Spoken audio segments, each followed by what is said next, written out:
barrels per day. 190 to 166. There's apples under pressure. You buy stocks on Tuesday and sell them on Friday. Market is as volatile as you'll ever see. Traders saying this is the craziest day they have ever seen in these markets. Veteran traders saying they've never seen anything like it. The movement in oil. Hello guys, it's Max here from Daily Market Movements. Welcome to another episode where today we're going to be analysing the crude oil markets. Now, just before I start today's video, anyone who's interested in joining my signal service, please do not hesitate to visit my website, dailymarketmovements.com. I charge a very small joining fee of $29.99. As I mentioned, all you have to do is click on that website, dailymarketmovements.com, and click subscribe.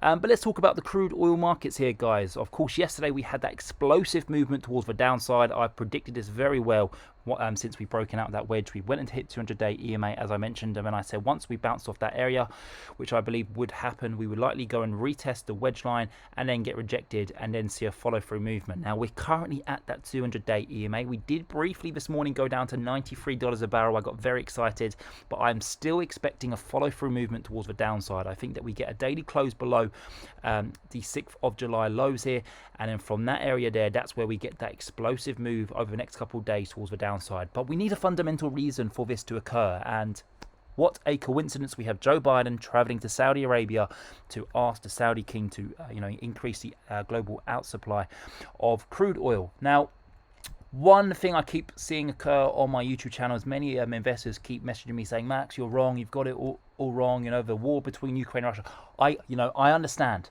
but you have to understand, guys, that this market has already priced in the tensions between Ukraine and Russia pretty much since January. Okay, we had a huge 75% spike, and this is pretty much solely because of the Russian invasion in Ukraine. Okay, we've seen a massive spike already, and I fully understand that there could be a massive problem going into the winter with regards to natural gas, etc. But you have to always not forget that the markets are always 6 to 12 months ahead, and that war is already priced into this current market. But what the market is trying to do now is to price in a potential recession.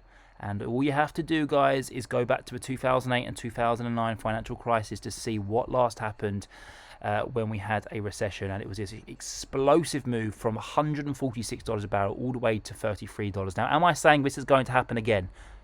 Not exactly. What I'm trying to say is that, I do fully anticipate us to break below the 200-day EMA and to trade lower. I think $60 is the target.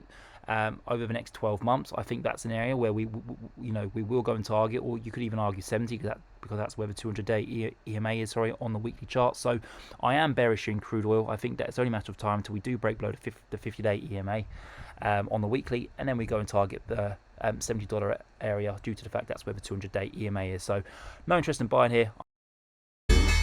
5 million barrels per day. 190 to 166. There's apples under pressure. You buy stocks on Tuesday and sell them on Friday. Market is as volatile as you'll ever see. Traders saying this is the craziest day they have ever seen in these markets. Veteran traders saying they've never seen anything like it. The movement in oil.